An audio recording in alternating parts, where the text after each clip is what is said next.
Okay, I think we are live. Hello, world.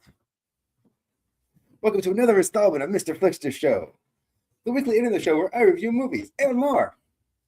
This week's episode, I'm going to review 28 Weeks Later, The Bone Temple.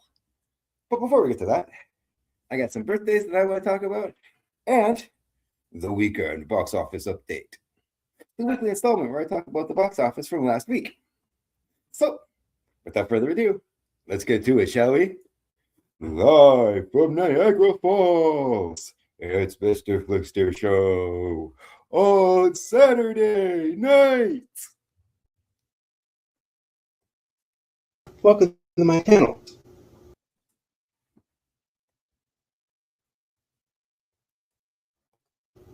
Welcome to my channel. Thank you for clicking on my video.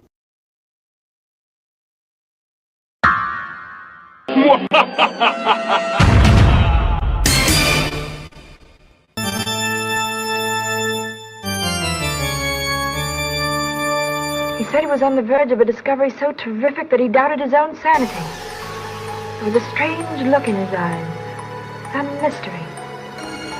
We all go a little mad sometimes.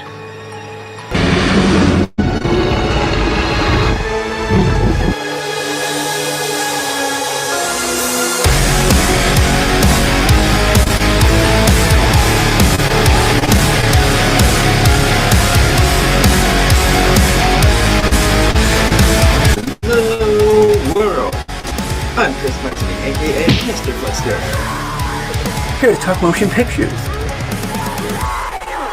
Mr. FLIXTER.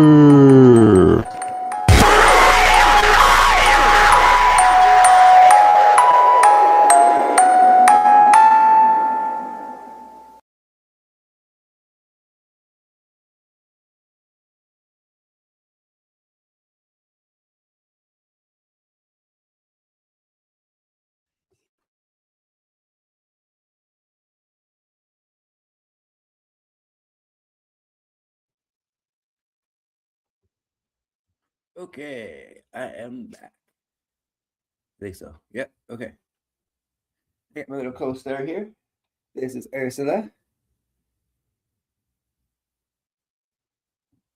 She's just hanging out. All right, so let's talk about some birthdays. Let me just see, where is it? Okay, we had quite a few birthdays actually, so let's get to it. Let me just share the screen. Here we go. Put myself in the corner. Perfect. Okay, let's go. IMDb. So, let's get to it. The first birthday that I want to talk about is William Daniels. There he is. Let's get his picture up here. Here we go.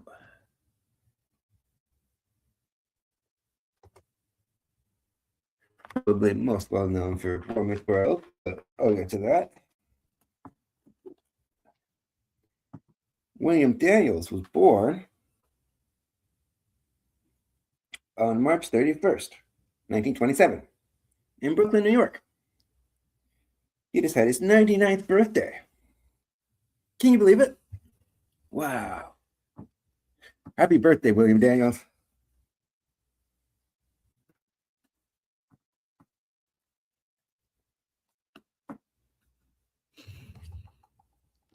So let's talk about his career. If you're new to the show, what I do is I go through, go away, I'm not sponsored. You go through, go. I go through and I kind of put out the highlights of different actors' careers or directors or whoever, usually movie related. This is the movie channel, of course. So William Daniels has 127 acting credits. Holy crap. That's cool. No, what do you expect? The man, how old? 90? 99. Well, what do you expect? The man's 99 years old. I'd imagine he would have a lot of acting credits behind his belt. So his latest movie was called The Creeps, and it came out last year, 2025. That's cool. I'm impressed he's still active. He was also in Lego Dimensions. Oh, he voices Kit. Yeah, we'll get to Kit. If you don't know who that is, I feel bad for you. 2025 was the Lego Dimensions game. Also in Grey's Anatomy. I didn't know that for 5 episodes. That's cool. Of course, I didn't watch that. Not my cup of tea. He was also in Boston Legal. That I didn't know. I used to watch that. He was in 1 episode of that. He was also in Blades of Glory. Blades of Glory. Oh, I didn't mean to click that. Sorry. Let's go back. Okay, Blades of Glory came out in 2007. Hilarious. Go away. Not sponsored. Thank you. Cluttering up my screen. Then we got The Benchwarmers. Underrated movie, 2006. He was also in The Grim Adventures of Bill and Mandy. Classic cartoon. Well, I don't know if I consider that a classic. It was 2005, but I grew up with it. That's not classic. Okay. Don't make me older than I am. Oh, didn't mean to click that. I was in high school when that came out, but I never stopped watching cartoons.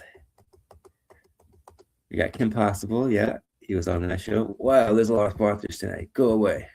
Okay. Where was I? Kim Possible. Sorry, folks. 2004, 1 episode. He was also in King of Queens. That's cool. I forgot about that. For 1 episode in 2004.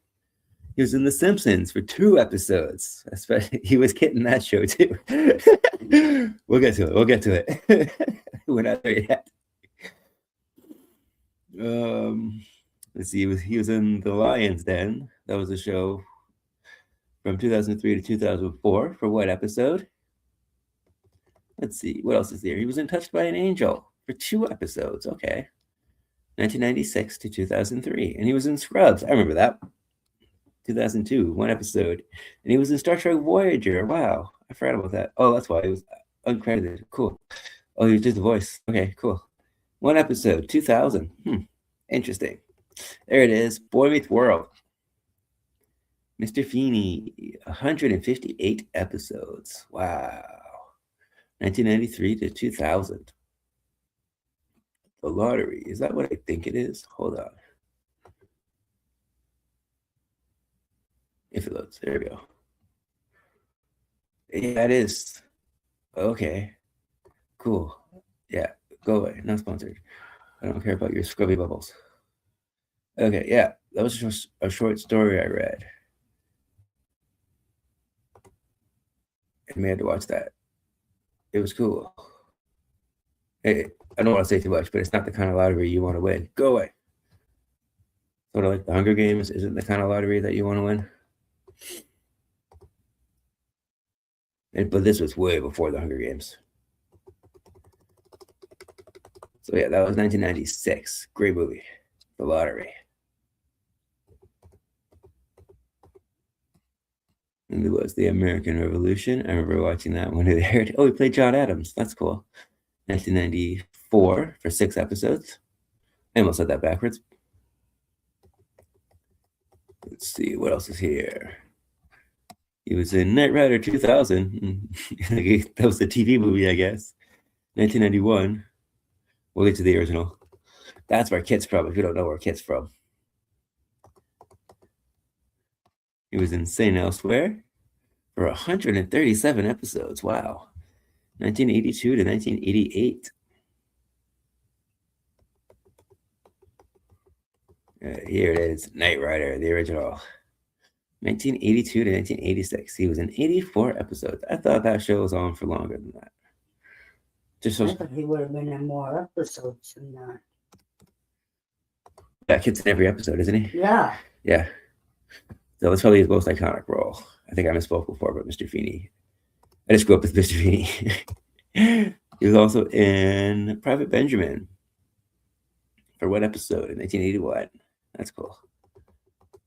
Let's see, what else is here? What's this out? Oh, the Blue Lagoon, 1980. And there's Galactica, 1980. From 1980 for 2 episodes. Let's see, what else? Blending. John M.D. Oh, I messed up. 1 episode.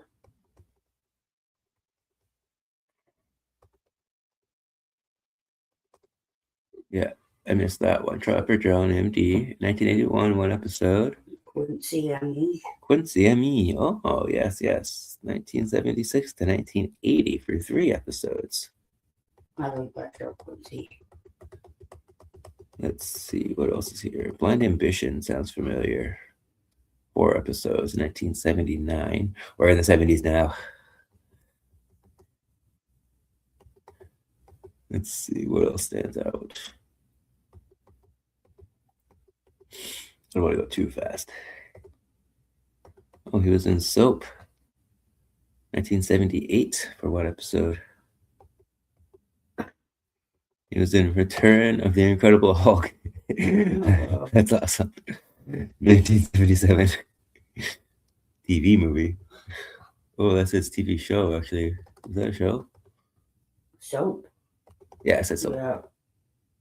Well, Oh, that's his TV movie. I'm thinking it had Billy Crystal in it. Yeah.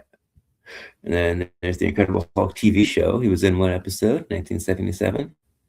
That's the one with Lou Ferrigno.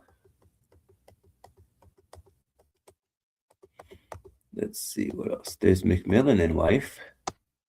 He was in 1 episode, 1976. He was in The Bob Newhart Show for 1 episode, 1975. Let's see.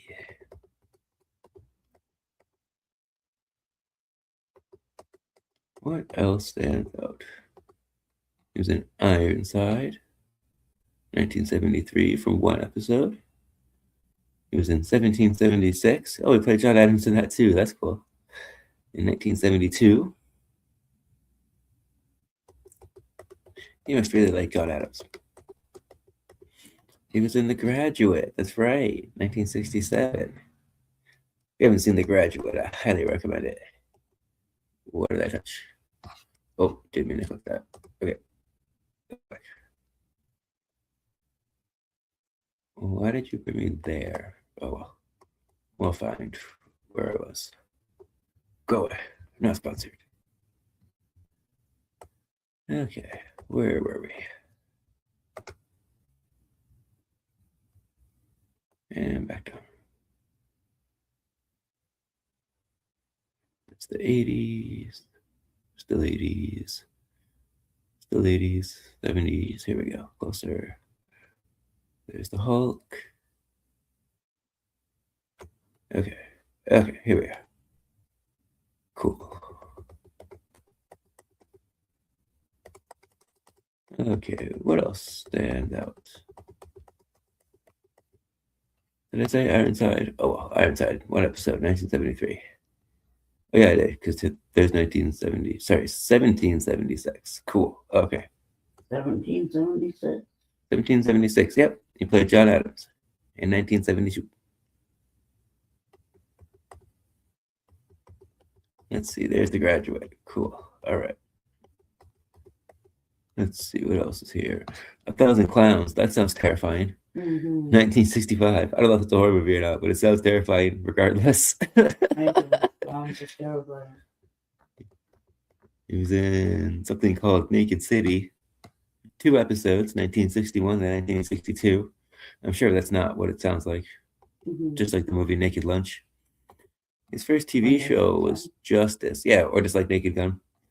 His first TV show was Justice. He was in 1 episode in 1955. But the first movie, he was in a lot of TV. Let's see. Okay. Ladybug, 1963. There's a little bit of trivia for you. And he was a school principal in that too. That's hilarious. Okay. Let's go back up to the top. Get his picture back up here. Happy birthday, William Daniels. You can't imagine how much the world has changed in your lifetime. And seeing those changes firsthand. And hopefully many more years to come.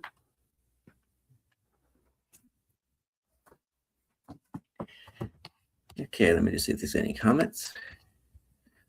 Okay, no comments. That's cool. Still connected. Good. All right. Let's see. Okay. Let's go back. Here we go. Okay. So, the next birthday I want to talk about is Josh Saviano. Sorry for butchering that. I never know how to say certain names.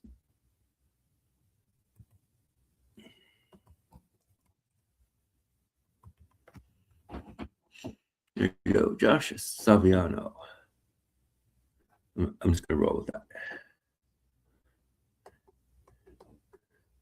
Here he is.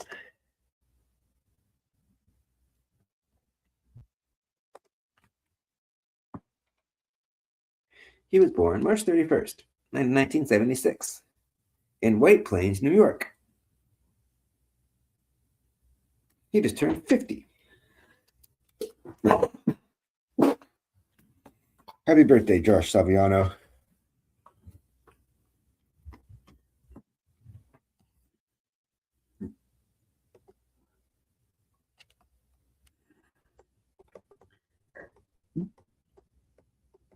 Go away. Not sponsored.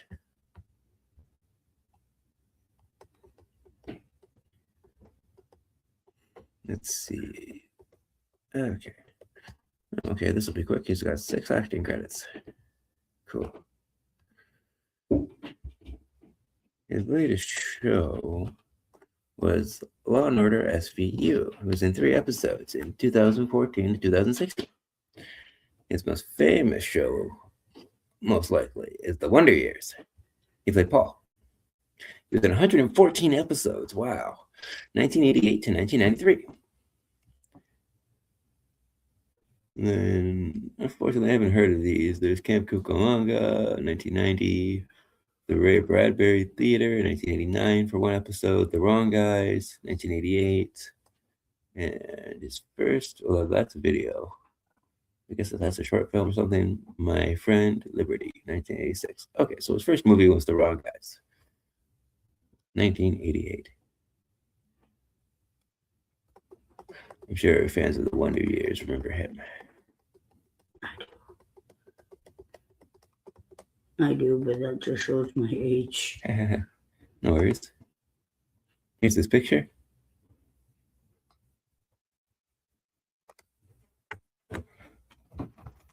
Happy birthday, Josh Saviano. Okay.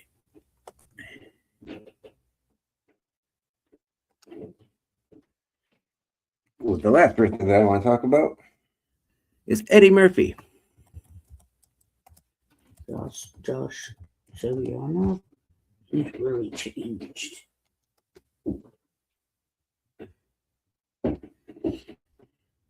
Here he is. Probably most well known for Beverly Hills Cop, but he's got so much to talk about. So much to talk about. He really made a name for himself. Eddie Murphy was born April 3rd, 1961, in Brooklyn, New York. In New York City, New York State, of course. The city's so nice, they named it twice. Happy birthday, Eddie Murphy. How old is Eddie Murphy? He just turned 65.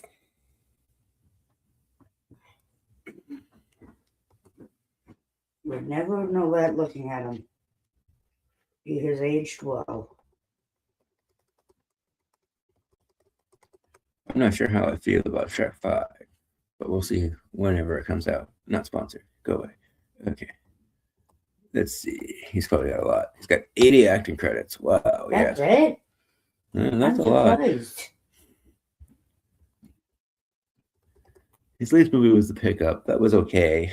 I didn't think it was terrible. It was 2025 last year. He was also in the anniversary special of SNL. That was awesome. I watched that when it aired last year. Then there was a reboot of Beverly Hills Cop in 2024. It wasn't bad. I enjoyed it. And then Kenny Kane Lane I talked about in December on the channel. So feel free to check that out. That came out in 2023. It's a Christmas movie. And there was the Coming to America sequel. That was awful, 2021. Dolomite Is My Name. I haven't seen that, but I heard it was good, 2019. Uh-oh, I didn't mean to click that. Sorry. Let's go back. Okay, cool. Let's continue. Go away, not sponsored. He was in Shrek's Swamp Stories, 4 episodes from 2010 to 2017. Let's see. These are music videos. Okay.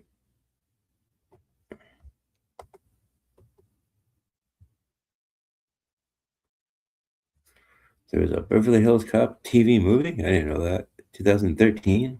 What? How do I not know about that? And he played Axel Foley. What? What's going on? How come we didn't know? I had no idea. Hold on. Okay, I need to go down this rabbit hole.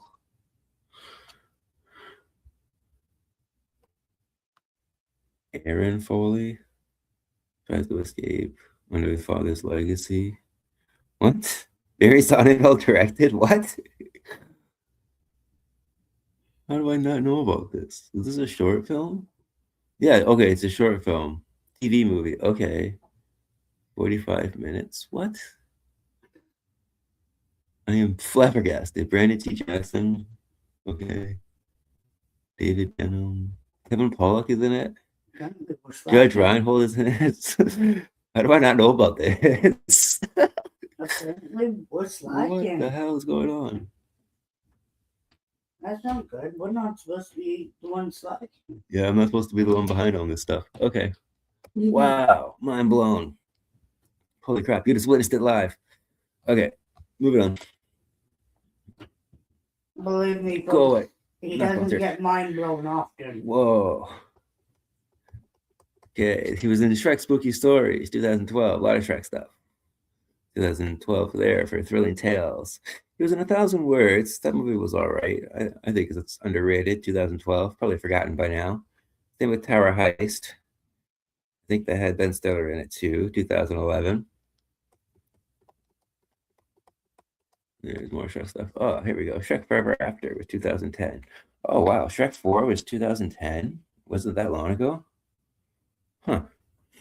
Then there was Imagine That. That wasn't that great. 2009. Shrek the Halls is cute. We talked about that on my channel. 2007. Same episode as the Candy Cane Land episode, actually. We did a Christmas episode talking about modern Christmas movies that we liked that don't really get talked about very often. So check it out. Shrek the Third came out in 2007. That was terrible. Yeah, that was terrible. Norbit was kind of funny. 2007 as well. That's right. He was in Dreamgirls. That's a good one. 2006. Father of the Pride. He played Donkey in that. One episode, 2004. I remember that show. Shrek 2. Never in the good stuff. 2004. He was in the original Haunted Mansion movie. 2003. Love it. He was in Daddy Daycare. That's a cute one. 2003. I Spy. I think that has Owen Wilson. 2002. Pluto Nash was terrible. 2002. Showtime was pretty good. 2002. The PJs was a funny show. I remember that. 1999 to 2001. He was in 30 episodes. Wow. And then Dr. Dolittle. That's right. I keep forgetting he was in Dr. Dolittle. The original Shrek was in 2001. The Nutty Professor 2, The Clumps, was in 2000. I like those movies. Bowfinger is really funny too. That's with Steve Martin. I highly recommend Bowfinger if you haven't seen that. It's so funny. 1999. It's all about they want to film a movie with the actor who doesn't agree to be in the movie, so they just film him doing random stuff and then put it all together and try to make the movie without him knowing. It's so funny. It's so funny. Life is really good. Martin Lawrence is in that one. 1999. Holy man was terrible. 1998. Uh-oh, too fast. Where are we? Okay, yeah. The original Dr. Dolittle. 1998. And then Mulan. He was Mushu. I love Mushu. I got a little stuffed Mushu. He's awesome. I was sad when I learned he was not in the remake of Mulan. He was in 1998 in that one. Then The Nutty Professor is hilarious. 1996. Vampire in Brooklyn. 1995, I talked about that on my channel. I talked about Sinners, and then I talked about my top 5 vampire movies. So if you're curious about Vampire in Brooklyn, the episode's on my channel. It's there for you. Feel free to watch it. Excuse me, I just need to plug my computer in. Like a warning.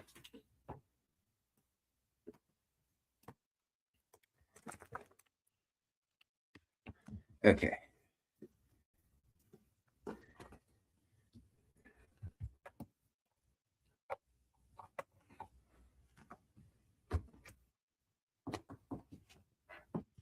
The Beverly Hills Cop 3 was in 1994.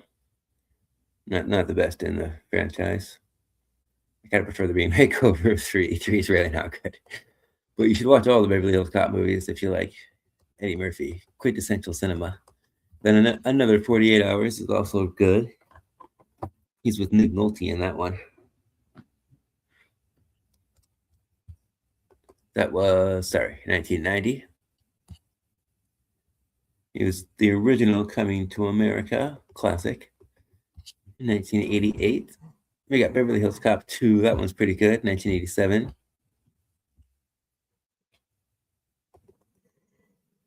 What else is here? What stands out? The original Beverly Hills Cop, 1984. 1988. Oh my goodness. Coming to America. Yeah. Oh my goodness. He was in Trading Places. Well, that just made me feel really old. 1983. Sorry. He was on SNL for 65 episodes between 1980 to 1984. I didn't grow up watching that, but I have watched it through reruns.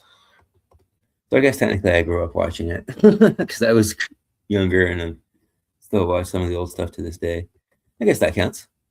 48 Hours was 1982. Oh, was that his first movie? Okay.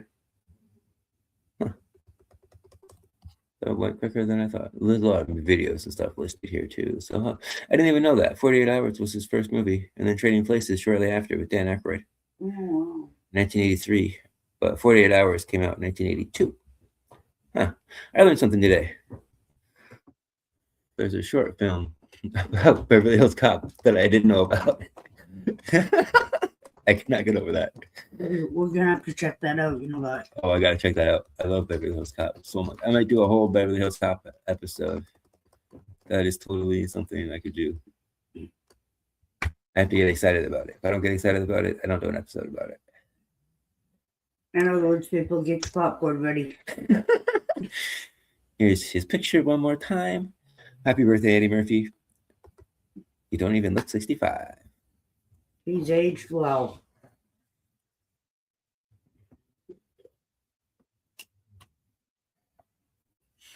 Okay, so this about wraps up the birthday segment.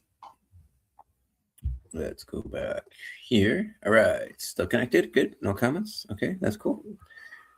Let's remove this. And now I proudly present the weekend box office update. So let's share the screen again.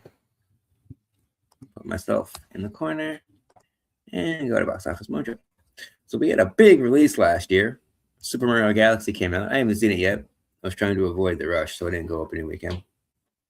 But I will see it eventually. It will get reviewed on this channel one day. Eventually. It's on the long list of movies. Okay, but anyways, number one. Super Mario Galaxy, the movie. Oh, wait, no, I read that wrong. The Super Mario Galaxy movie. Okay, just so you don't get confused and think that you're going to the movies watching a video game. For some reason, titles like that bother me. But anyways, it made $131.7 million. That's just domestically. We'll talk about the worldwide gross in a bit. Oh, wait, it says right here. Wait, am I in the right spot? Domestic, yeah, okay. Oh, okay. Oh, no, I get it. Sorry. This was just the opening weekend, and this was a total gross. This is the first time. Okay, yeah. Did you confuse yourself? I confused myself because I think this came out on a Wednesday. So that makes sense. Or even if it came out Thursday. Some movies come out a day or two early. But anyways, it made $190.8 million for its opening weekend. That's amazing. I think the movie looks pretty good. I'm willing to give it a shot. And then number 2 was Project Hail Mary. This one looks good too. I'm looking forward to this one. It was number 1 last week. It made $31.7 million. Damn, that's a big jump. 131. I have not seen that in a long time. Mario dominated. Project Hail Mary didn't even drop that much. 41%. That's not too bad. And it still has 218 million for 3 weeks. That's really good. That's an Amazon movie too, keep in mind. So if you can't afford to go to the theater, that should be streaming soon. But by all means, support movies in theaters if you can. And number 3 is the drama. I don't know what that is. 14 million, 0.3. It's the opening weekend, 824. Okay, cool. Number 4 is Hoppers. It was number 2 last week. It dropped 2 spots. It made $5.8 million. Ooh, it dropped 52%. Even this is a big drop. From 14 to about 6. Ooh, ouch. That would explain it. It lost 360 theaters, so that would cause a dent. Ouch. Excuse me. And then it made $149.6 million so far. So it's still doing pretty well, I'd say. It's up for 5 weeks. Good for Disney. I'm glad they finally got a hit with the original animated movies. They need one. Number 5 is Reminders of Him. Last week it was number 4. This week it made $2.2 million. And ooh, another big drop. 53.2%. But this one lost 820 theaters. Oh, ouch. That hurts. Yeah, that hurts. It made 45.3 million so far, and it's been out for 4 weeks. And number 6 is A Great Awakening. I don't know what that is either. Hold on. I probably should have did this for the drama too. One of the most defining moments of American history is the story of an unlikely friendship between Reverend George Whitefield and Benjamin Franklin. Oh, okay, cool. So hold on, what's the drama? A happily engaged couple is put to the test when an unexpected turn sends their wedding week off the rails. Okay, cool. It sounds like a Hallmark rom-com. Yeah, it sounds like a rom-com. Now I get the title, The Drama.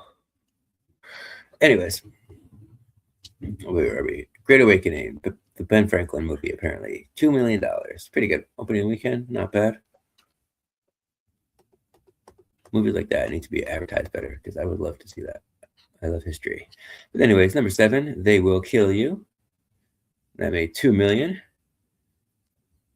Ooh, it dropped 59%. Ouch. And I lost 500 theaters. Ooh. Ow. Double ow. $8.8 million after 2 weeks. Ooh. But, it's a low-budget horror movie. So I do believe, yeah. Woman takes a job as a housekeeper in an NYC high-rise, unaware of the building's history of disappearances. She soon realizes the community is shrouded in mystery. Yeah, totally a horror movie. Cool. I'm game. Let's see. That made $8.8 million so far for a second week. So, a low budget horror movie. Not too bad. Number 8 is Ready or Not 2. Here I Come. It dropped 2 spots. It was at number 6 last week, and it made $1.8 million. And ooh, another big drop, 54.6%. Damn. 940 theaters lost. Whoa. That's big. That's huge. That's almost 1,000. So it made 1.8 million so far. I'm not sure if I said that, but I did now. So there you go. And now it made 20.2 million so far after 3 weeks. I kind of thought a highly anticipated sequel like this would have made more of a dent, but I don't know what to make of that. I know I'm not really in a rush to see it, so I guess most people feel like I do. I don't know. You think I thought it was highly anticipated. I am looking forward to it. I enjoyed the first one. I enjoyed Scream 5. 6 was okay. But yeah, I don't know. It's just kind of weird. I thought that would have made more. It's been out for 3 weeks. Number 9 is, oh geez, here we go again. Durandar. Sorry if I butchered that. The Revenge. It was at number 5. I hate having to pronounce that because I don't know how to say it. It made $1.8 million. Ooh, it dropped 59.3%. Oh, Ooh, ouch is right. It lost 523 theaters. Ooh, double ouch. But it's made $26.1 million for 3 weeks. So, yeah, that's more of an international release, big budget. So, movies don't get wide releases, though. I mean, it's only in 416 theaters. It was in over 1,000, but not anymore. Number 10, the Canadian horror movie Hanging in There, Undertone. Last week it was number 9. It made $1 million. I'll just say that. Not a bad drop, 35%. It made $19.5 million so far after 4 weeks. I'm looking forward to that one. So that one's doing pretty well. And then rounding out the honorable mentions, we got Scream 7 at number 11. Last week it was at 7. That's funny. Didn't make $1 million this week, though. Interesting. It made $947,000. wow. Ooh, this is the highest drop so far this week, I think. 63.9%. How many theaters lost?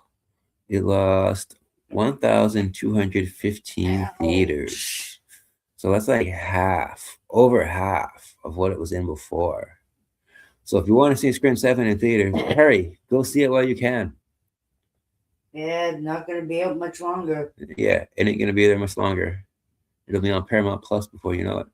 It made $120.5 million. So it's still the highest grossing Scream movie so far in the franchise. And because of this movie, it put Scream in the $1 billion franchise mark. So that's cool. Good for Scream. Very good for Scream. And it's been out for 6 weeks. I did review this on Horror Buzz. So if you want to read my review, you can read it on the website. Number 12 is Goat. It's been out for 8 weeks. It made $750,000. Dropped 65%. Yeah, these ones are going to be the bigger droppers.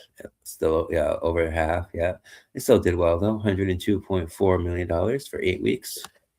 13 is Fantasy Life. $311,000. It increased 799.6%. How's that even possible? Even if you double the theaters, that'd only be like 100% increase, wouldn't it? I'm terrible at math, but come on. That seems weird. What is happening? It made $350,000 so far. What is this? Fantasy Life. I don't know what that is. An actress, Amanda Peet, falls for anxious law school dropout Matthew Shear, babysitting her kids in this smart New York set romantic comedy. Okay, if you have to say your movie's smart, that says something.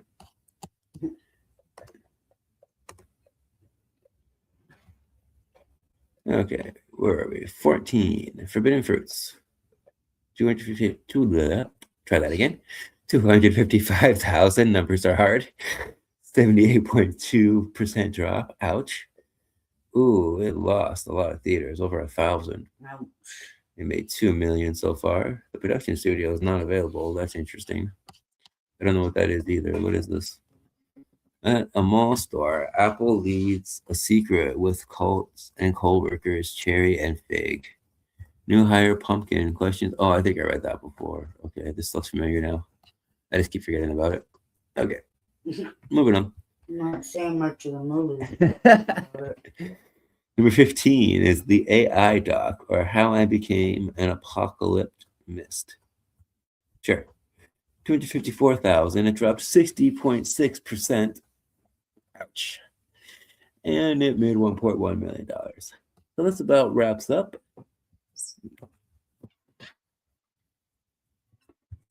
the domestic portion of the weekend box office update. So let's talk international. Actually, it's worldwide. Here we go. Okay, yeah, this is what I want. Cool. Hold on. Before I go any further, no comments. That's cool. Still connected. All right. Cool. And where were we? Worldwide box office.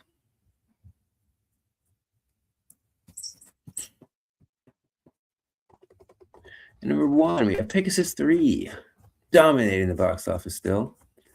$640.9 million worldwide. Most of that is the foreign market. It still needs a wider release in this side of the world.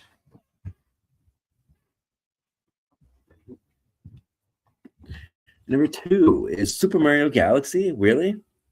It made $463.1 million worldwide. Whoa, it's a pretty even split, too. That's amazing. Whoa. I think Jack's one to help you with your show. And number 3 is Project Hail Mary. It jettisoned to the top. $442.8 million worldwide. Pretty even split for that one, too. Number 4 is Hoppers, hanging in there, still in the top 5, pretty good. $336.7 million worldwide. Pretty even split there, too.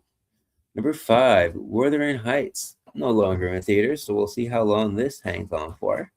It made $240.4 million. And it's got more of a foreign market, which is interesting. Seems the other side of the world likes it more than this side did. Fascinating. At number 6, we have Scream 7. That's kind of funny. With $204.8 million. And then pretty even split for that one. More of a domestic intake there.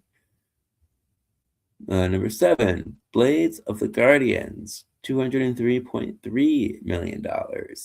And that's more of a foreign market. I keep forgetting what this one is. So let's just see. Oh, yeah, okay. I'm not. Dalma. Yeah, okay. Dalma, a bounty hunter, takes a job to protect a man on the long road to the city of Chang'an. Sorry if I butchered that.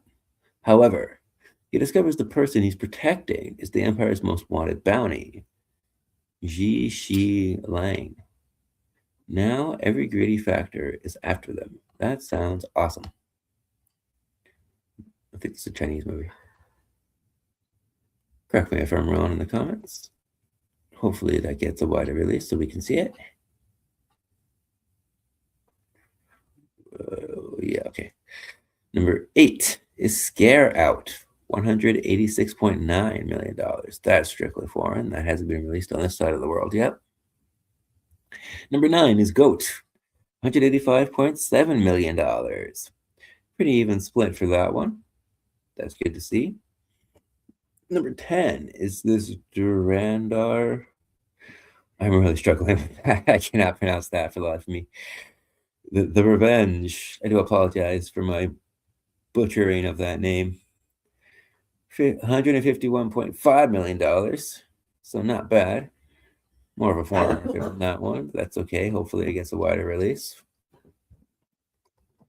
And rounding out the honorable mentions, we have number 11, Boonie Bears, The Hidden Protector, $139.3 million.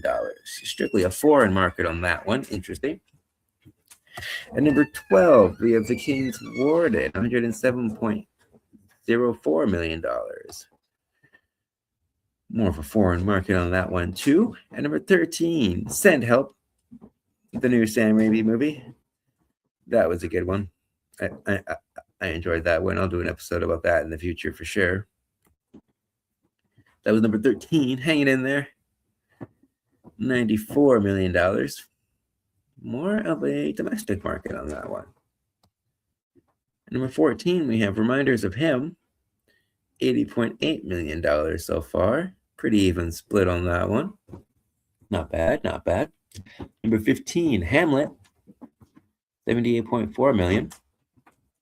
Strictly foreign on that one. Hopefully that gets released in a wider market. So that about wraps up the weekend box office update. And where am I? Here I am. Oh wait. Here I am. I'm back.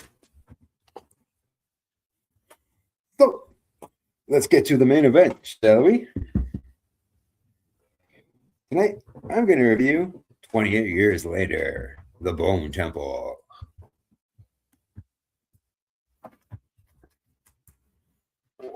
Sorry, gotta get organized here. All right, here we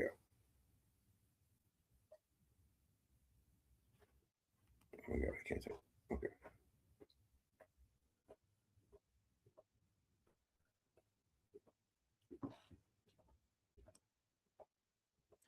So, in case you weren't aware, this is the sequel to 28 Years Later, the movie that came out last year in the summer. And I did review that movie too. I'll leave a link below in the description after the live stream. And if you're not familiar, this continues the story from that one. So the real question is this flick bad to the bone? So let's get the movie poster up here. Let's get the stats and stuff going, and we'll talk about it. I'm really excited to talk about this movie. It's horror week. Oh, what happened? I just want to share the screen. Here we go. Okay. IMDb. Let's go back. Do Bone Temple.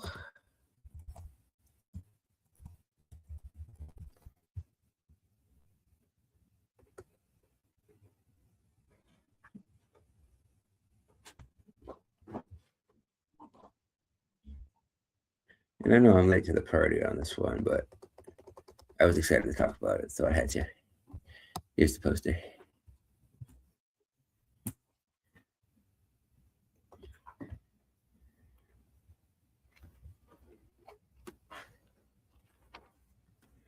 So, 28 years later, The Bone Temple was directed by Nia DaCosta.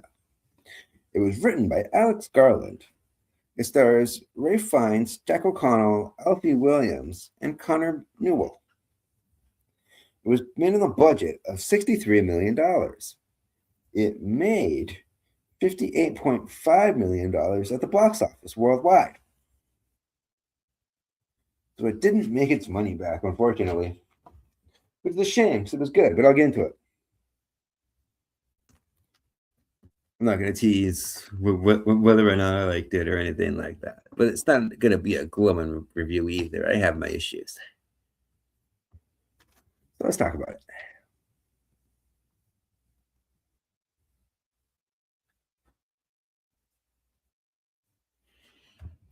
I'll start with the description.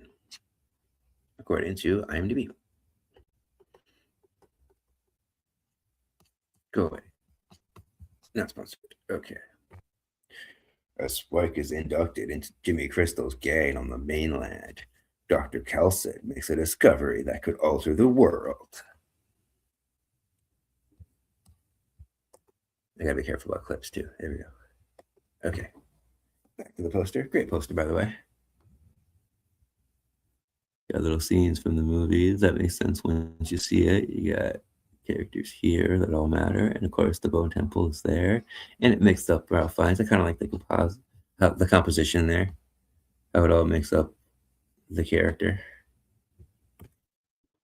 So yeah, this movie came out in January, and I saw it when it came out, but I wrote about it right after, and I was busy with other things, and I got to it when I was able to get to it. So like I was saying, I know I'm late to the party, but I'm here now. I'm ready to talk about it. Hopefully you've seen the movie by now. I might get into some spoilers a little bit later, but I'll give you a warning. So for now, it's going to be a spoiler-free review as advertised. Better late than never. Yep. Better late than never. That's what I always say.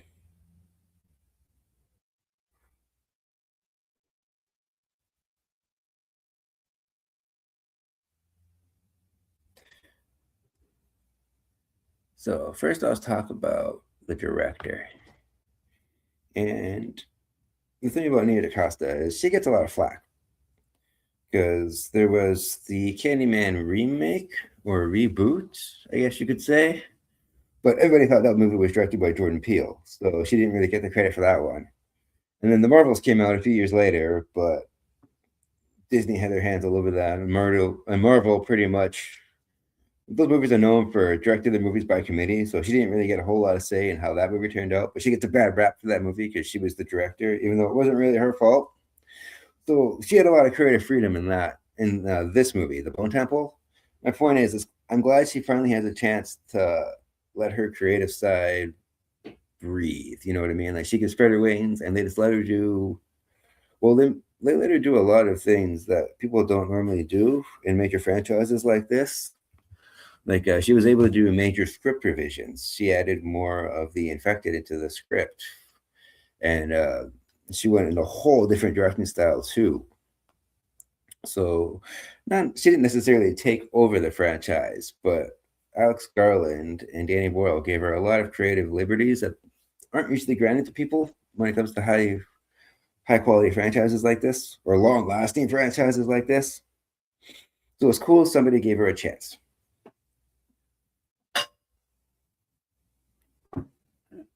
No, but it's gonna start somewhere.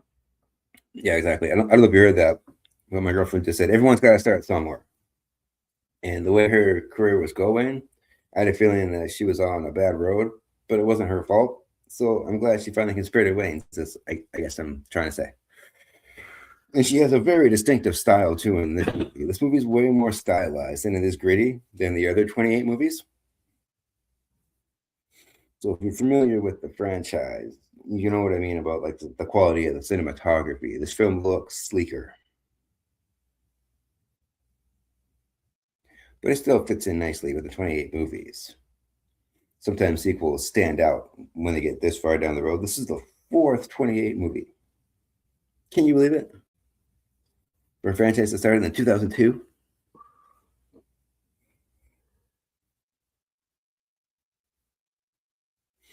What I like about her style of directing is she's meticulously deliberate, particularly in close-up shots, and she allows actors additional time to develop subtle aspects of their performance, like body language. Some of the best scenes in the movie are conversations between people, not just how people deliver the lines, but how people react to those lines as well. And she films those scenes in long takes, which allows the actors to sit in the moment and allows the audience to absorb it to a fuller extent than having quick cuts in the conversation.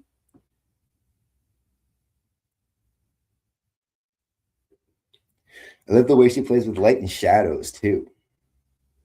There's a scene in a bunker that's lit entirely with a lighter, and gradually the room fills up with light as it gets as because somebody's lighting candles.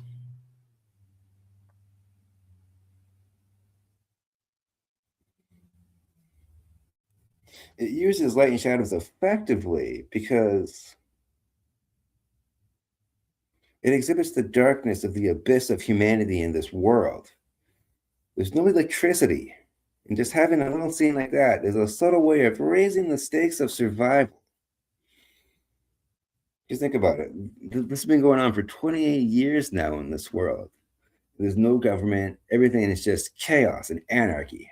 And they don't even have electricity. That's subtle. And they don't really talk about it in the movie very much. And I love that kind of world building. It's show, don't tell. They don't even address it. Just something that you notice. Stuff like that are small, strong world building moments. I love stuff like that. In fact, that's the biggest strength of the film. How it shows the continuation of the deterioration of society because of the rage virus. Showing, not telling, is key. And I talk about it in my reviews all the time.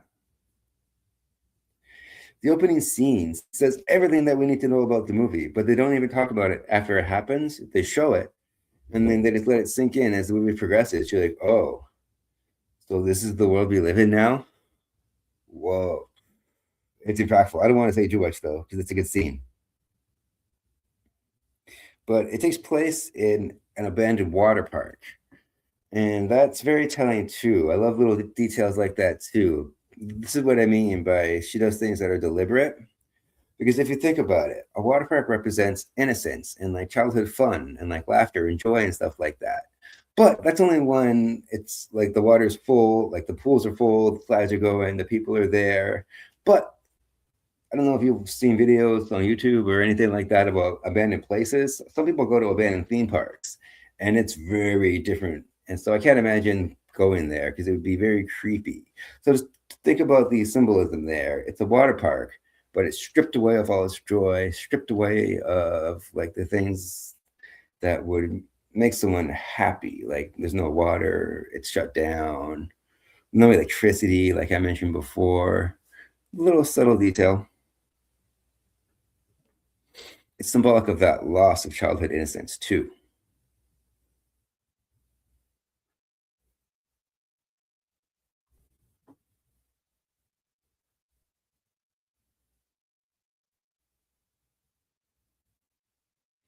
So this movie picks up directly where the last movie left off. So spoiler for the last movie, I guess. But at the end of that movie, Spike finds the Jimmy gang, and the opening scene shows everything that we need to know about Jimmy and his satanic cult.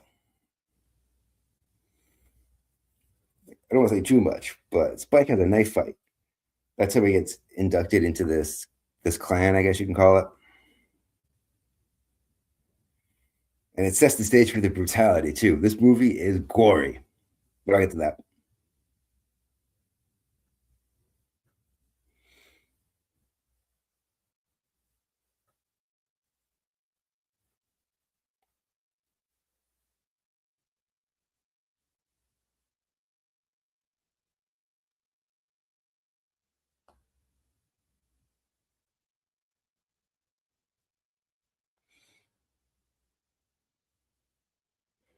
I do have some issues with this movie though.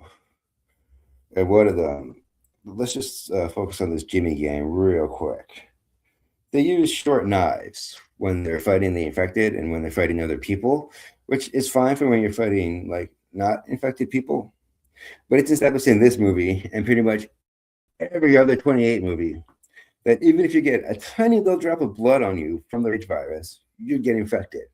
So I don't really understand how these Jimmies are using these short knives and not getting all covered in blood and how they're not infected.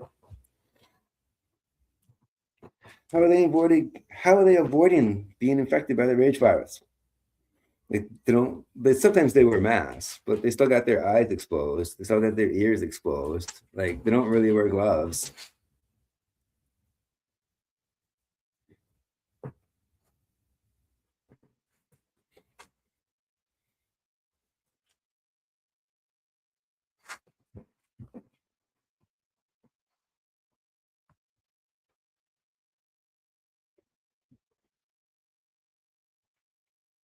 So let's talk about the gore. I love the practical effects for this movie. They're outstanding. The sheer brutality is enough to make people uncomfortable. I don't normally cover my eyes or anything like that, but a lot of the stuff was hard to watch. That's how realistic it looks. I love it. There are scenes where the Jimmies pervert the word charity, where they mean it as forms of torture instead of acts of kindness. And one scene in particular is called the removal of the shirt. So I don't know if you've heard about this scene or not, but it's one of the highlights of the movie. It's like a ritualistic act where they skin the victim slowly while they're alive.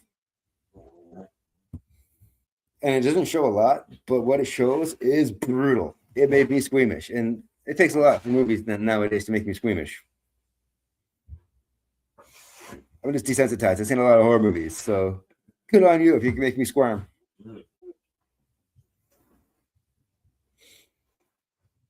then shortly after that, one of the Jimmies, I can't keep track of all the Jimmies. There's like six of them. They got different names. There's like Jimmy Inc. There's like Jimmy. There's, well, the main one's Jimmy Crystal. That's what I mean. So I'm just going to refer to them as like the different, the side names. Like one of them's name's Kelly. Jimmy, I'm just going to call Jimmy. There's Jimmy Spike, but I'm just going to call him Spike. Spike from the last movie, of course. That's what I mean. It gets confusing. So I'll try to keep it as simple as I can. So, anyways,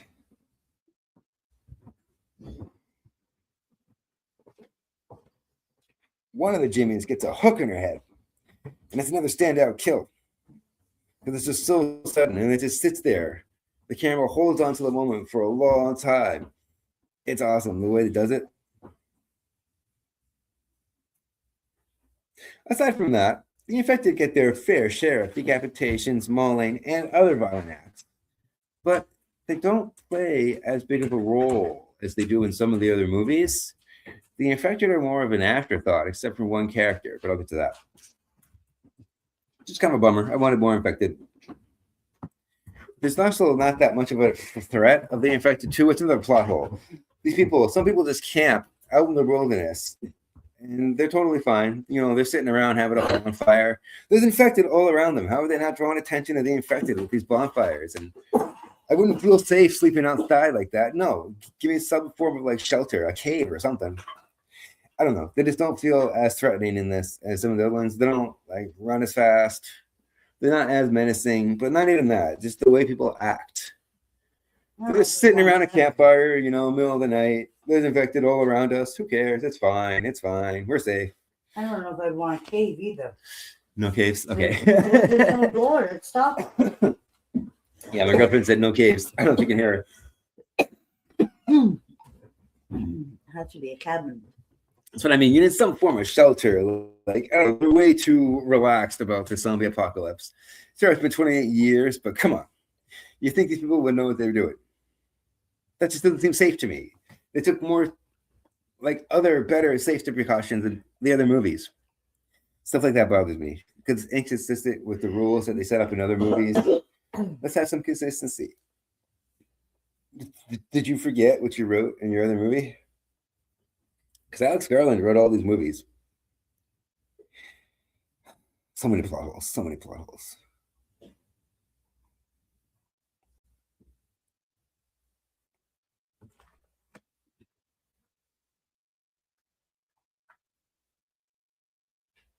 So I was doing a little bit of research.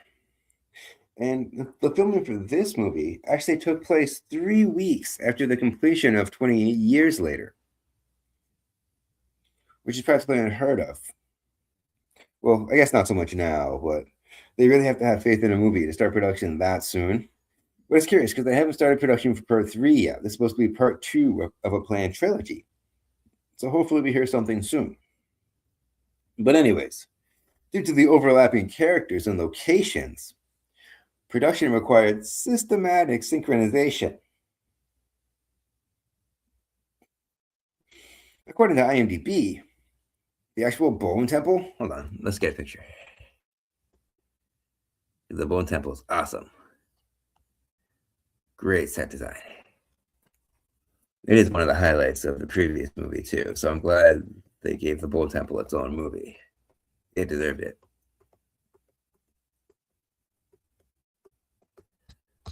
Ooh, go away, not sponsored. Okay. Let's see if I can find a picture of the Bone Temple. I'm sure it will. There's the genies.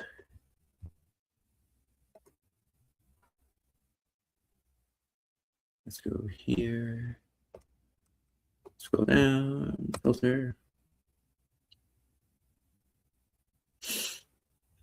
If it loads. Here we go. Okay. I just want still frames. Let's do it. Okay, cool. Go away. Not sponsored.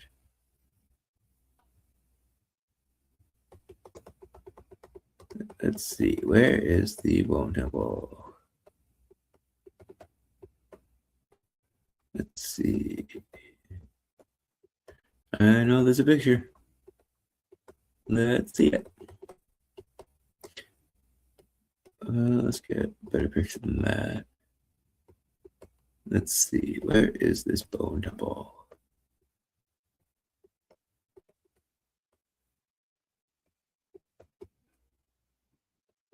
Well, there's one. Is there a better one? Here we go. Here's one angle. Look at this set. That's amazing. All those structures.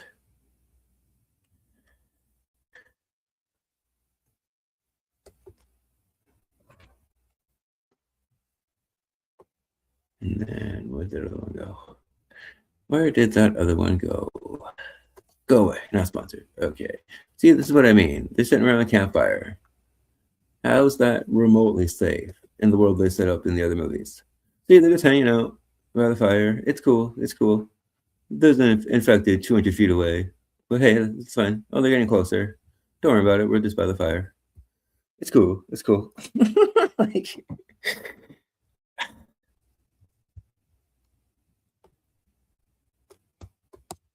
go away. Not sponsored.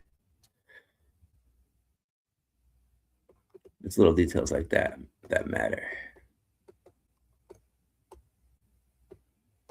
So let's see. Let's go back to this bone temple.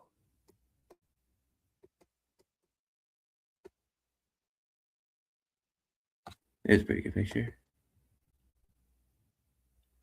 This thing's massive. I would love to walk around this set. Then let's see. So another one there, just boom. There's the center of it, and that's all surrounded. It's cool looking. You can see how it's all tied together too, with like the ropes and stuff. Yeah, I would love to walk around that set. So here's how it was made. Again, according to IMDb, the Bone Temple set was constructed from around 5,500 skulls and 150,000 bones, each individually cast and assembled.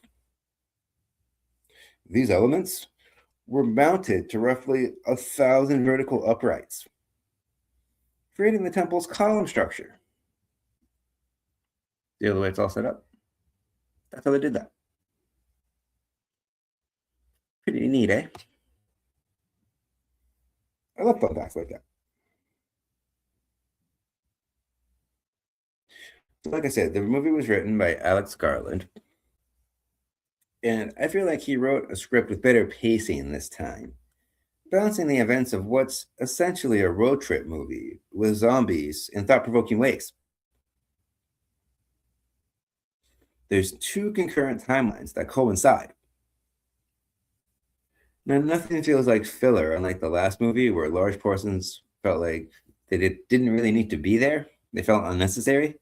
Nothing in this movie feels unnecessary, in my opinion. Everything feels like it's done to set up the next film while maintaining a cohesive story structure that feels complete. That's not an easy feat to do. Another downside is that there's not that many zombie scenes. I kind of touched on this before. But this movie, they really feel sidelined compared to the other movies. Kind of like how in the later Jurassic Park movies, the dinosaurs got sidelined. It used to be all about the zombies. Now it's not so much about them. And it does that zombie horror trope. That zombie trope where the humans are the monsters too. And what's worse, the zombies are the humans in the apocalypse. That's been done to death. Pun intended.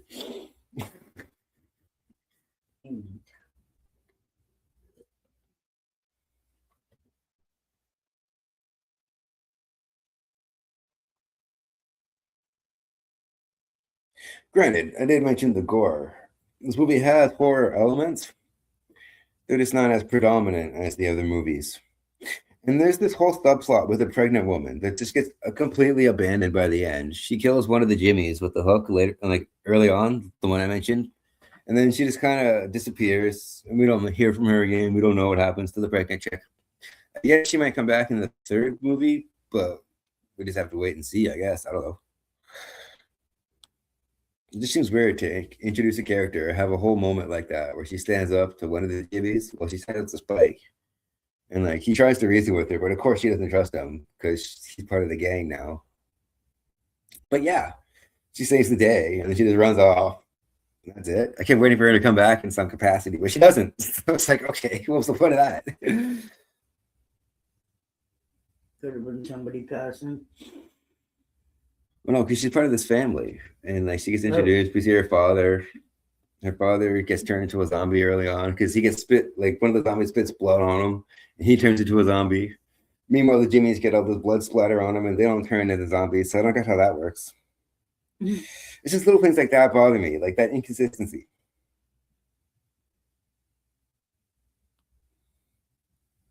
The whole plot is basically replaced with a simple slice of life narrative. This is like a day in the life of 28 years later after the apocalypse.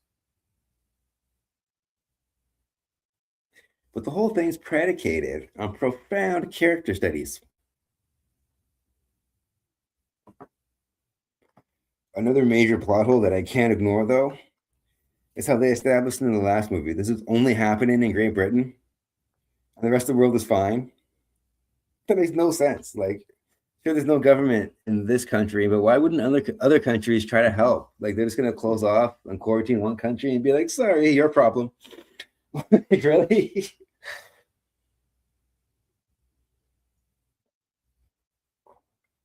That doesn't make sense to me, but whatever.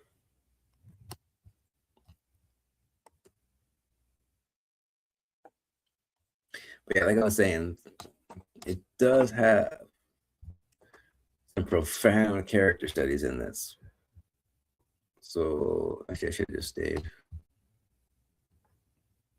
Okay, hold on. Let's get to the actors. Let's talk about these characters. No, not him yet. There we go. That's Ray Fiennes.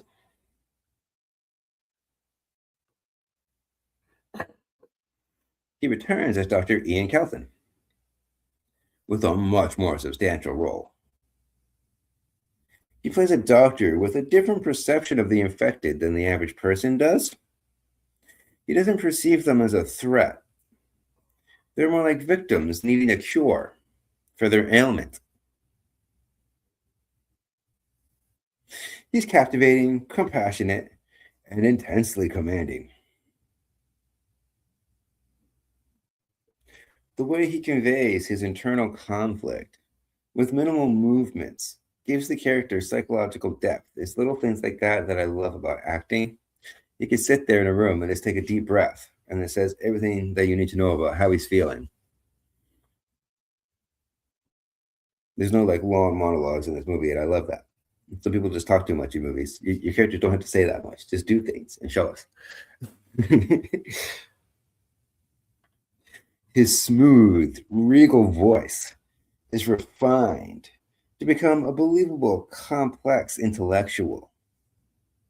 He's not just some psychopath, and he's not like the leader of like a cult or anything like that. He's off by himself, but he's not like a recluse. He just kind of gets by day to day.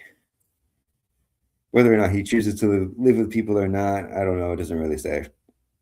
But he's got his routine. He's got his bone temple. He keeps himself busy.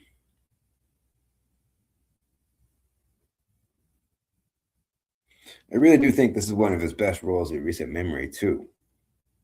What's really interesting is the psychology of the character. He's an atheist and he's a doctor, so he takes it from a more scientific approach. Whereas Jimmy, played by Jack O'Connell, hold on. Oh, I should have my back. Damn it. Hold on, sorry. Go away, not sponsored.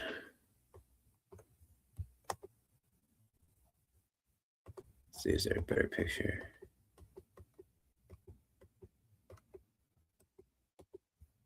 Oh, I don't want these. Okay, I just want still frames. So let's just go here and there. Still frame. Okay, let's do it. Go away. Not sponsored. Let's see.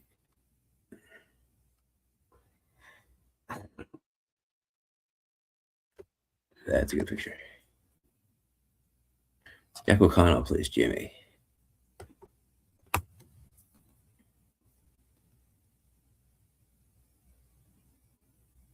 Or as he called himself, Sir Lord Jimmy Crystal. He was introduced briefly in years, but he's fleshed out way more here. Make no mistake, this is O'Connell's picture. He's the main character. It's all about him. Slightly teased in the first one. Second chapter, this is his movie.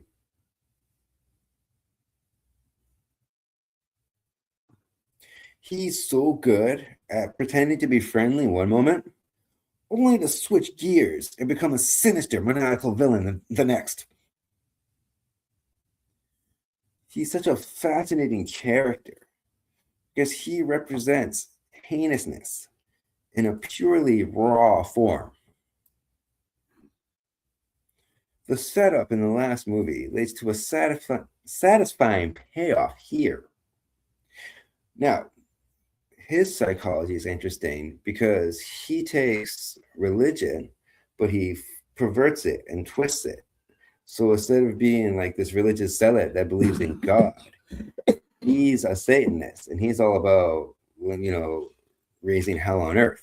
He actually believes that he's the son of Satan as opposed to the son of Christ. And he thinks it's his mission to spread chaos throughout the world.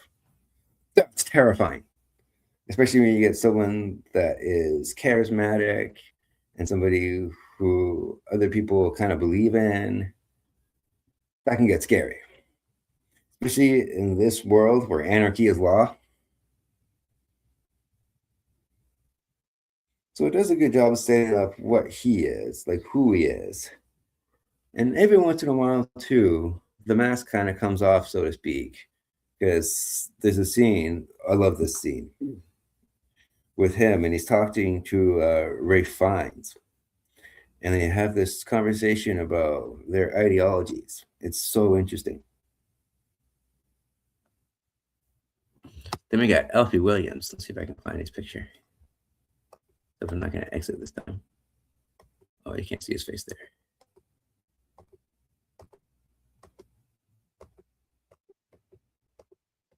Let's see. Where are they?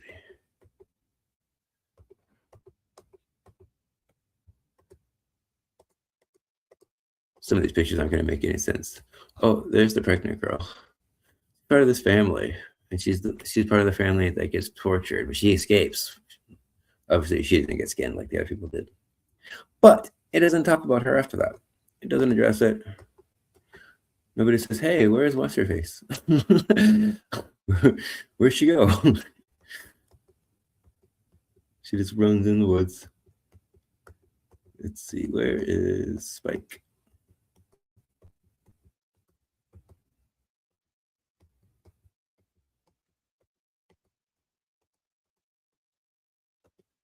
Let's see, it's got to be a better picture than that. There's the Bone Temple again. That was cool. Oh, right there. There's Spike with his blonde Jimmy wig. So he was the main character in the last movie. Years. But in this one, for some reason, it doesn't really explain why. He gets sidelined for the other two characters I was just talking about. So I was kind of bummed out. I was hoping he would have a bigger part because he's a good actor. He was such an integral part of the previous film. It's a shame he doesn't have more screen time here. I mean, his character barely speaks. Most of the time, he's just reacting to what other people do around him. Odd writing choice. He's such a promising young actor. He deserves better. His face is really expressive, though, so he is good at doing that, I guess. I'll give him that. He's very expressive, so you can tell what he's feeling just by looking at him. But he doesn't really do anything except react. Okay, let me just see. Is there any comments? No comments. That's okay. Still going smoothly? Okay, cool.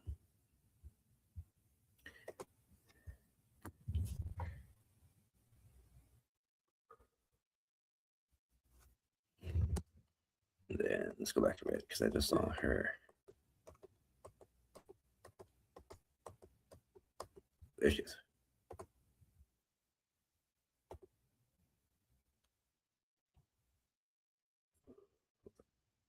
Oh, go away. Is there a better picture?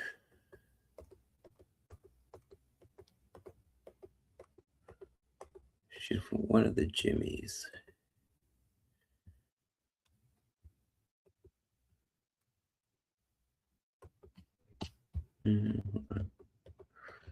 Gotta be something better.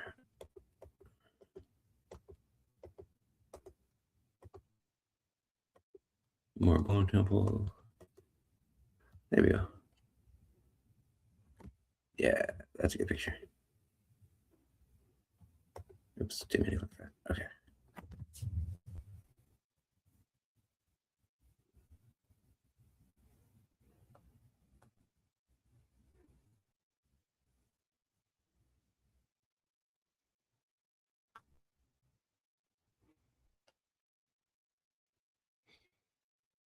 So that's Erin Kelman, and she plays, well, they call her Jimmy Ink. But there's different Jimmys. I was just looking it up. There's Jimmy Crystal, Jimmy Shite, Jimmy Ink, Jimmy Jones, Jimmy Snake, Jimmy, Jemima, Jimmy Fox. That's what I mean. There's so many Jimmys.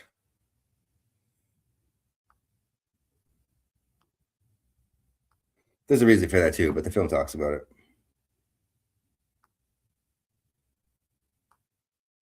But yeah, she is kind of like the Judas of the group. Yeah, there's a lot of like religious allegories and there's a lot of like religious, well, not just imagery, but or it's not messaging, but there's just a lot of references. Like there's a character named Samson, for example. And then you got the whole perversion with like the satanic cult and stuff like that, with like upside down crosses and things because they wear them around their neck. You can kind of see it there. It's kind of small, but they've all got blonde wigs and jumpsuits and upside down crosses. But anyways,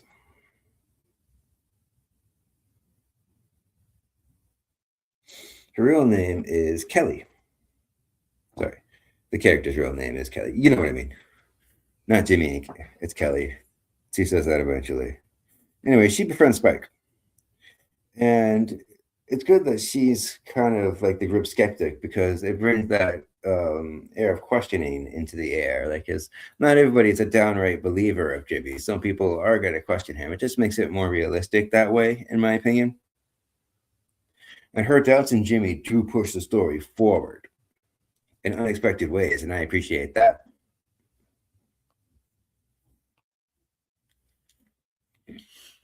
And then we have another character. I just wish she had a bigger role too. She doesn't have that big of a role. She could have been in it more. Well, she's important. She does play a big part. Oh no, I shouldn't have clicked X. I keep doing that. Damn it. Okay. Moving on. Go away, not sponsored. Then we got Samson. Let's talk about Samson. Where did Samson go? Oh, let's get a picture of her too.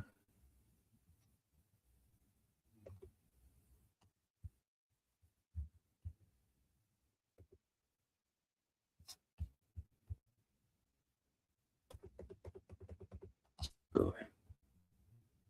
She's very good at being dramatic and crying. And she's got this like dry sense of humor too.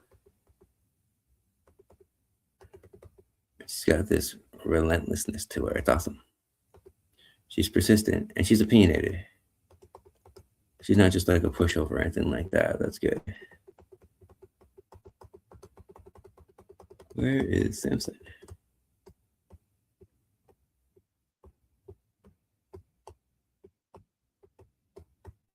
There he is.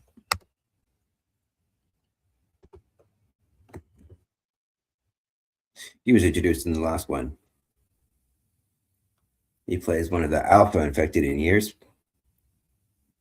He gets an unexpected journey, which results in great character development and backstory without being overly expositional, which I always appreciate. It's interesting how it shows what it looks like when you have the rage virus. There's a scene where he's seeing somebody that doesn't have the virus, but you see what they see, and that person looks like a monster. So it's interesting, but it raises a lot of questions, though. How do the already infected see what other infected people look like? Hold on, I'll say that again. I wrote that down funny. How do the already infected see other infected people? How does Samson appear to them when he's attacked on the train in one scene in the movie later on. And then, why were the chimps in days watching those horrific things on TV? What did they see on screen? And how did they see the scientists that were doing the experiments on them in the beginning? Like, and then that baby that was born in the last movie. How does the baby see things in the world? Is he being raised by the people, but he sees them all as like monsters too? And then there's a woman in Weeks. She's a carrier. So how does she see people? Like, I don't know. It raises a lot of questions. Why would you even show that? You didn't have to go that far. Like, it was cool that they kind of included that to give you a new way of looking at the world. And I always appreciate when they approach things from new angles. But you didn't have to do that. It's very conflicting.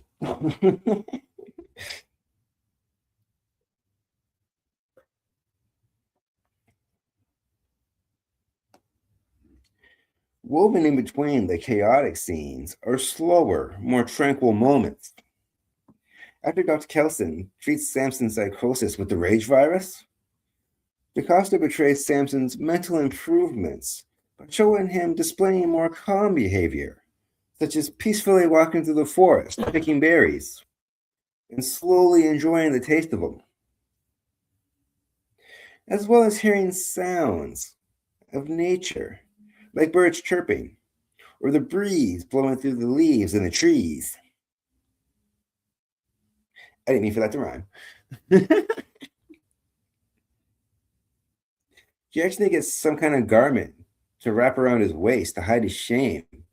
But don't get me wrong, there's still a lot of zombie Dawn in this movie. I complained about that in the last one. Too much zombie Dawn. This one's got too much zombie Dawn too.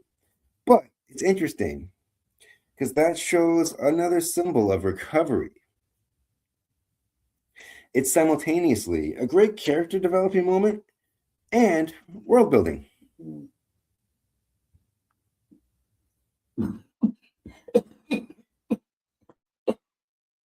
And I was really happy that the closing credits feature the song "In the House in a Heartbeat." That was the one made famous by the original 28 Days Later. I love that song so much. I'm not going to play a clip, obviously, because copyright. Go away. Let's get the poster back up here. But yeah, that's like one of the best theme songs for a horror movie ever written. I put it up there with like The Omen. Like, it's that good. I love the score. It also appeared 28 weeks later, but sorely missed in the last one. So I'm glad they brought it back. I feel like every good movie should have its own theme music. I miss the days when movies had theme music. Let's bring that back, people. Like James Bond had theme music. Indiana Jones had theme music.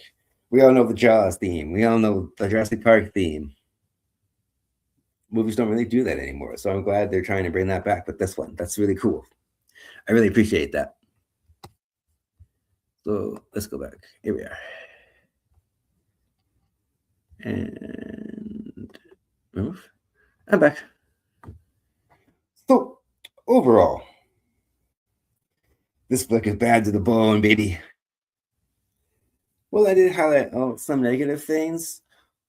I did enjoy this movie for the most part. I mean, I thought this was way better than the last movie. I was pleasantly surprised with this one. It's so much better than its predecessor in so many ways. Granted, the last one was very experimental, and I don't want to knock Danny Boyle. I think he's an excellent director in his own right. But it's nice to breathe new life into a franchise, get some new directors in there once in a while. This one has a more focused plot, too. So I got to give credit to Garland for that one. Garland's really hit and miss with me. I didn't like Civil War from a couple of years ago, but I loved Warfare from last year. That made my top 10 list of the year. And if you want to hear about Warfare, I got an episode about that. Top 10 best non-horror movies of last year. Check it out.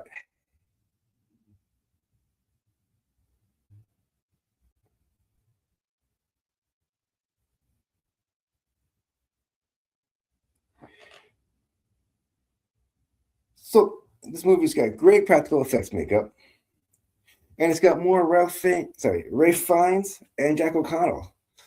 So how can you not love that? How can you go wrong? And if in case you don't recognize him, Jack O'Connell was also the main vampire, the Irish one from Sinners. So that's two great movies. That's 2 years in a row where he plays great villains. So I'm really excited to see where he goes from here. Hopefully, he plays some more iconic villains. Or maybe, who knows, he can get some other kind of role where he plays something completely different. I love how the film juxtaposes human violence with the innate humanity amidst the brutality of the infected.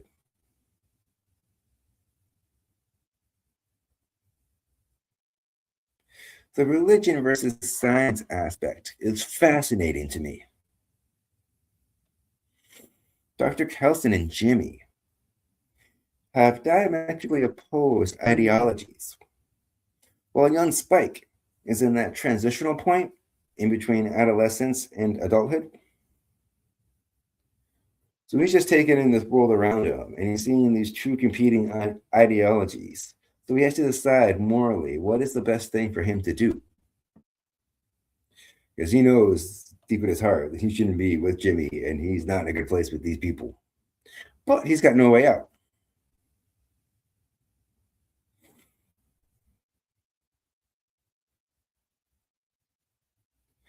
Dr. Kelson lives in isolation.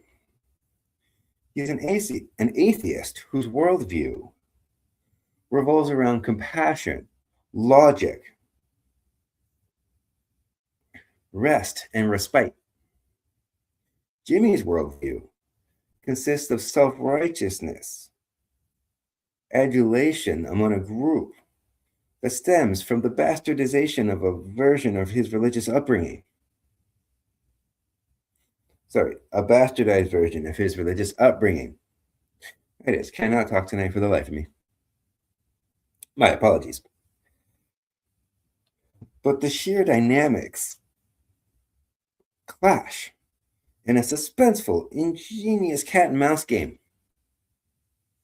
I think the way this gets resolved is really clever, but I don't want to say too much. It's really fitting. I love poetic justice too. In the end, like the final scene, put the biggest smile on my face. I totally forgot that something was supposed to happen. A certain character was supposed to come back. And then when it happened, I was like, oh my God, that's right. I'm so happy. Like, it just, even now, it just fills me full of joy because if this next movie does happen, and hopefully it happens, I haven't heard anything yet, but when part 3 comes out, he's going to have a more substantial role too. So something to look forward to. I wouldn't even know where they would go from this after everything that gets tied up here, the way this movie ends. But it's fun to think about. Who knows? So, my visual grade for 28 years later, The Bone Temple, is a large popcorn.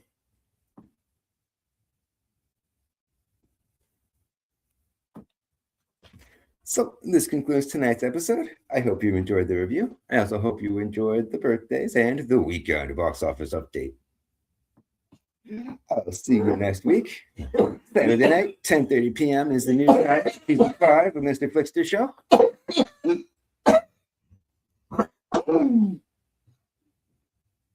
And on that note, I will see you next week. Oh, wait, let's try that again.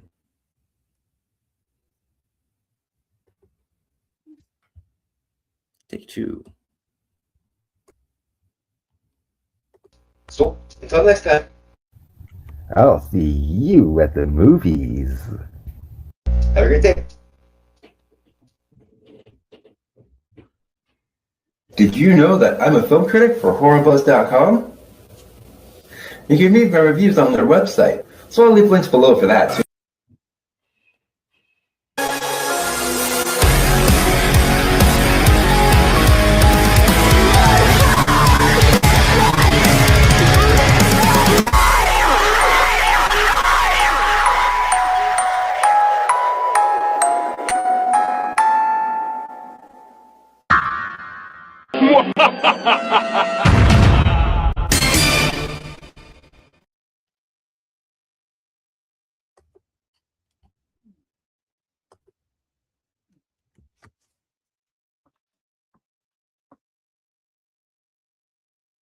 And remember, just like the rage virus, my enthusiasm for this flick is contagious.